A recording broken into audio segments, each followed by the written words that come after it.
प्रश्न हम एक सामाजिक उसके लिए रख रहे हैं। महाराज जी, बहुत सारे ऐसे जोड़े होते हैं जो पहले प्रेम करते हैं, फिर विवाह भी हो जाता है किसी तरह, या बलपूर्वक या भाग के, या जैसे भी घर वालों की सहमति से। फिर क्या होता है आगे चल के, जब एक दूसरे के बारे में पता लगता है और फिर उनकी कमियां नजर आती हैं, फिर वो और ज्यादा धोखाधड़ी या और कहीं संबंध है उसके, या पहले भी संबंध थे, तो महाराज जी फिर इतना ज्यादा हो जाता है कि अब ना घर के रहे ना घाट के रहे। माता पिता की इज्जत भी दांव में लग जाती है, अगर छोड़ते हैं, अगर पकड़ते हैं तब भी लगी हुई थी। तो महाराज जी ऐसे में बहुत सारे ऐसे दंपति हैं जो एक एक पक्ष वो दूसरे को समझा रहे हैं, बाद में जाके तो फिर वो मानसिक तनाव से बहुत गुजरना पड़ता है, फिर डिवोर्स केसेस और बहुत सारे लव मैरिज ऐसी हैं कि वैसे जो जो बाद में। हमारा शास्त्रीय विवाह है, बड़ा मंगलमय परिवार चला। कभी कोई एक दो की बात नहीं कह रहे। जो हमारी शास्त्रीय पद्धति है सनातन धर्म की, दसियों बार लड़का और लड़के के परिवार का परिचय लिया जाता था जाके।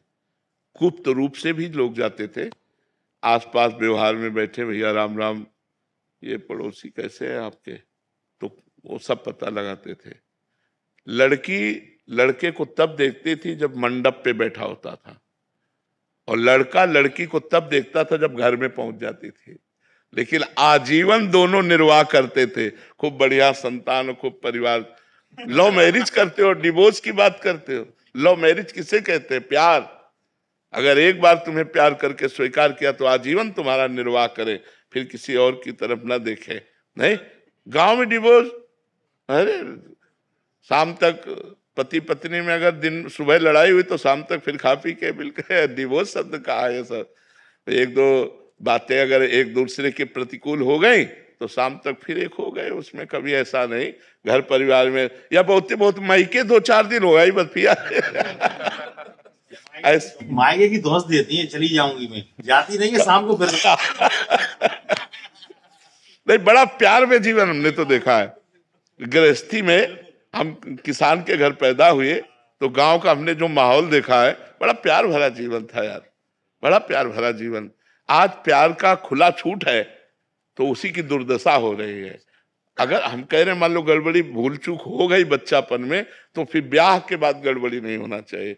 अब क्या होता है, बच्चे बच्चियां खुली छूट, मनमानी आचरण, जैसा मना हो वैसा। तो ब्याह में बंधन में बंधने के बाद भी खुली छूट, वो उधर वो उधर उधर, तो सब गृहस्थी। थोड़ी सी प्रतिकूलता मिलने पे फिर उसकी याद आएगी, फिर वहीं जाएंगे। हाँ, वो सब बड़ी मर्जी प्रश्न आते रहते हैं बहुत सारे इसके। हाँ, अब ये ऐसी समस्या है कि बिना धर्म का आश्रय लिए इस समस्या का समाधान नहीं हो सकता। हमारे शास्त्र जो भरे पड़े हैं, देखो कितना प्यार भरा जी। अरे भाई, अपने पति की आराधना करके भगवान को 6-6 महीने के बालक बना दिया अनसुईया जी ने। जब परीक्षा लेने गए ब्रह्मा विष्णु महेश, तो 6-6 महीने का बालक बना दिया अनसुईया जी ने। जल लिया हाथ में, कहा मन वचन कर्म से अपने पति को भगवान मानती हूं, तो मेरे पातिव्रत धर्म से प्रभावित होकर तुम तीनों भगवान 6-6 महीना हो गए वो हमारा भारत देश है जहां अपने पति के बल से भगवान को 6-6 महीने के बालक बना दिए। यहाँ boyfriend girlfriend live in relation, ये भाई। लेकिन आप खुद देख लो कि आप लोगों के चरित्रों का परिणाम क्या हो रहा है कि लव मैरिज करने के बाद, माता पिता परिवार का त्याग करने के बाद तुम्हारे पास जो लड़की आई है उसके साथ तुम कैसा व्यवहार कर रहे हो, या जो अपने परिवार से द्रोह करके लड़का तुम्हें जो समर्पित हुआ उसके साथ कैसा व्यवहार हो रहा है। दोनों का अगर प्रेम विवाह हुआ है तो हमें लगता है आजीवन क्यों नहीं होना चाहिए, क्योंकि पसंद से हुआ है। लेकिन वो प्रेम विवाह प्रेम के लिए नहीं हुआ था, वो काम के लिए हुआ था। जब काम की पूर्ति में बाधा पड़ी तो इधर उधर फिसलने लगते हैं, फिर पूरा परिवार नष्ट हो जाता है। तो हमें लगता है हमें धर्म से चलना चाहिए। जी पहले क्या करना चाहिए कि अब अगर कुछ नहीं ऐसा हुआ तब क्या जिम्मेदारी है, या हो गया है प्रेम विवाह फिर क्या जिम्मेदारी है? एक देखो एक बात बताएं, जब कैंसर हो जाता है ना, तो चाहे जितने कीमो लगवाओ और चाहे जितना बड़ा ऑपरेशन करो, वो 1-2 साल में धोखा फिर दे ही देता है नहीं दे देता है। ये कैंसर की तरह बीमारी है काम।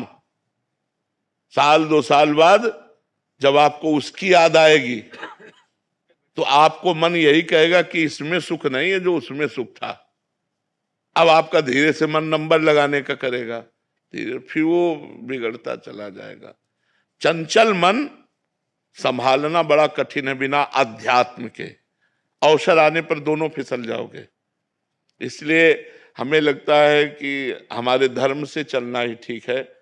ये जो नई पद्धति चली इसमें ठीक नहीं है, इसमें ठीक नहीं है। अगर हम धर्म से देखो, बड़े बड़े साधु महात्मा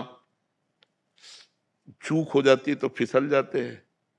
विचार करो, जिन्होंने साधना की है, आप लोग तो साधना ही नहीं करते, आप लोग तो चूक में पड़े हुए हो।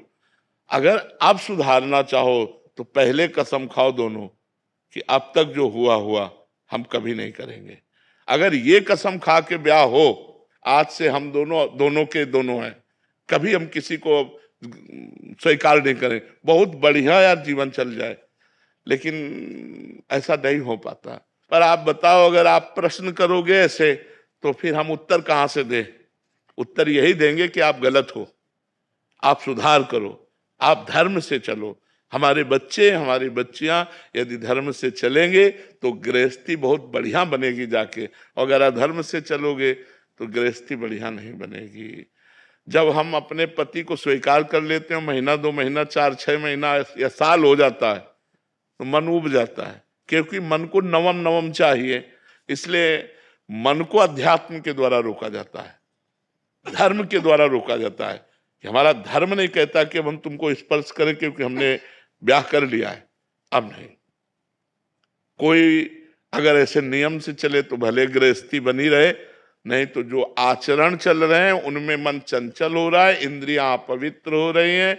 वो इंद्रियां चंचल और अपवित्र मन वो कभी एक बंधन में बंध कर बहुत काल तक निर्वाह करे, असंभव। इसीलिए ब्रह्मचर्य की पहली अवस्था कही गई। हमारे यहाँ 4 आश्रम हैं, ब्रह्मचर्य, गृहस्थ, वानप्रस्थ और सन्यास। अपने भारत देश में सनातन धर्म में 4 आश्रमों की ऋषि मुनियों ने व्यवस्था की। पहला आश्रम सबके लिए ब्रह्मचर्य है।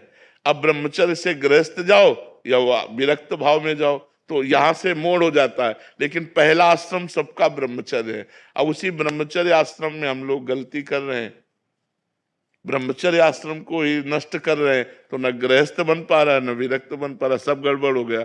अगर नींव गड़बड़ हो तो महल गड़बड़ ही होगा। तो हमारी नींव गड़बड़ हो रही है। हमारी जो नई अवस्था है ये थोड़ा गंदे आचरणों की तरफ जा रही है। कोई नए नए बच्चों को देखो व्यसन कर रहे हैं। भला व्यसन करने की अवस्था की अध्ययन करने की अवस्था है? जहां हमें उन्नति करनी चाहिए वहां हम अवनति वाले मार्ग स्वीकार। कोई गलत आचरण अगर हमारे ना हो बचपन से लेकर के 25 साल तक, तो हम अच्छे विद्यार्थी बन सकते हैं। हम अपनी समाज सेवा के लिए किसी भी पद में जाएंगे, हम बहुत अच्छे बन जाएंगे। अब जब आप शुरू में ही नशा और व्यभिचार आदि दोष स्वीकार कर लिए तो आपकी जो नींव थी वो खराब हो गई। आप किसी भी पद में जाएंगे तो आप भ्रष्ट होंगे, आप उन्नतिशील नहीं होंगे, आप इधर उधर दृष्टि डालने वाले होंगे, आप घूस लेने वाले होंगे, क्योंकि आपका स्वभाव बन चुका है व्यसन करना, व्यभिचार करना। तो व्यसन और व्यभिचारी को अर्थ की अधिक आवश्यकता होती है।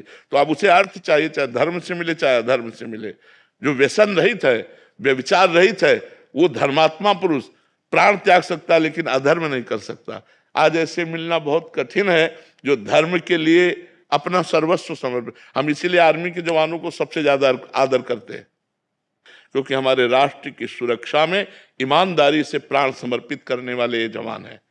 ये गर्मी सर्दी बरसात सब सहते हैं। हर दीपावली होली इनकी वहीं वहीं होती है। घरों में परिवार के लोग इंतजार करते रहते हैं और कभी कभी तिरंगा में लपेट कर अर्थी आती है और वो नहीं आते। इसलिए हम सबसे ज्यादा सम्मान भारतीय जवानों का करते हो। हमें लगता है हर भारतीय को सम्मान करना चाहिए। सुविधा भी देखो क्या है, जो मिला सो खाया, नहीं तो चाहे जहां खड़े कर दो, चाहे हिमालय में खड़े कर दो, चाहे बॉर्डर में खड़े कर दो, कब गोली आवे कोई भरोसा नहीं। प्राण त्यागने के लिए तैयार है। इसलिए हम आर्मी के जवानों को विशेष सम्मान देते हैं। जो अपने धर्म में, अपने राष्ट्र में प्राणों को बलिदान करना चाहे, हम उसे नमस्कार करते हैं, उसे प्रणाम करते हैं। तो अगर हम ईमानदारी से, हम सब एक भारत के हिस्से हैं, हम जितने भारतीय हैं हम एक भारत का हिस्सा हैं। अगर हम गड़बड़ होते हैं, गलत आचरण करते हैं, तो हमारा भारत एक हिस्से में गड़बड़ हो रहा है, एक हिस्से में गलत हो रहा है। तो अब नवीन पीढ़ी तो हमारे भारत का भविष्य है। इन्हीं में एमएलए बनेंगे, इन्हीं में सांसद बनेंगे, इन्हीं में अधिकारी बनेंगे। अगर इनके आचरण ठीक नहीं है तो हमारा आगे का जो भविष्य है वो बहुत गड़बड़ है। इसलिए हमें नौजवानों को व्यसन रहित और व्यभिचार रहित करने की भावना हमारे अंदर है कि भगवान ऐसी कृपा करें कि हमारे नौजवान जितने हैं वो व्यसन और व्यभिचार से बच जाए, तो वो धर्मात्मा हो जाएंगे, वो गृहस्थी में रहते हुए महात्मा हो जाएंगे। अब यही सब बातें होती हैं जो ये बच्चा लिख के दिए, यही बातें होती हैं, फिर और क्या होता है? क्योंकि मन चंचल है। मन चंचल है तो कितने दिन एक में टिकेगा? फिर मन तो भागेगा दूसरों की तरफ, दूसरों की तरफ भागेगा तो संबंध विच्छेद हो जाएगा। देखो, हम बात समझना हमारी बड़ी सूक्ष्मता की है कि हम चाहे 10 की तरफ देख लें, तुम एक की तरफ देखना भी नहीं पसंद करोगे। अपनी पत्नी किसी और की तरफ देख रहे तो हमको सोचना चाहिए कि पत्नी के अंदर क्या विचार होंगे। जब हमारे अंदर ये विचार ही हम अंदर घुस के बात कर रहे हैं, उसको देख लो थोड़ा अंदर प्रवेश करके, उसके मन में भी है कि मैंने अपना प्राण और जीवन तुम्हें समर्पित किया है, तुम हमारे सिवा किसी को और इस दृष्टि से मत देखो, तब दोनों का संबंध चलता है। लेकिन आज बड़ा विक्षेद हो रहा है, बड़ा विक्षेप पड़ रहा है, इसीलिए बड़ी समस्या आज नहीं तो आगे देखना और आ जाएगी, और भारी समस्या। ये जब बढ़ेगा पति पत्नी में विश्वास, तो गृहस्थी चौपट हो जाएगी, वो गृहस्थी सुखमय नहीं रहेगी। हम तो भावना करते हैं, आप मेहनत करके 8 घंटे कहीं से भी, और जब घर पहुंचते हैं और आपको दौड़ करके बाहर स्वागत करती है, घर लिवा करके पानी पिलाती है, बैठालती है, हंस देती है, तो आप 8 घंटे की मेहनत भूल जाते हैं। बच्चे छोटे छोटे पापा कह करके दौड़े तो आप खुश हो जाते हैं। अब वो तुमसे बात नहीं कर रही, वो और ही जगह दृष्टि लगाए, तुम और क्या नरक भरी जिंदगी है कि नहीं? थोड़ा सा विश्वास करो। अब अपना बच्चा है, हम उसे प्यार नहीं कर सकते, वो बंटवारा कर दिया, सरकारी बंटवारा, कि बच्चा उसके पास है वो उसके, ये क्या है सर? यार जीना है तो प्यार से जीना सीखो, वो धर्म से होगा। लोग धर्म की तरफ नहीं देख रहे, और धर्म ही आपको प्यार देगा, धर्म ही आपकी सुरक्षा करेगा, धर्म ही आपको बलवान और धनवान बनाएगा। लेकिन लोग धर्म का त्याग कर रहे हैं, इसीलिए ये सब दुर्दशा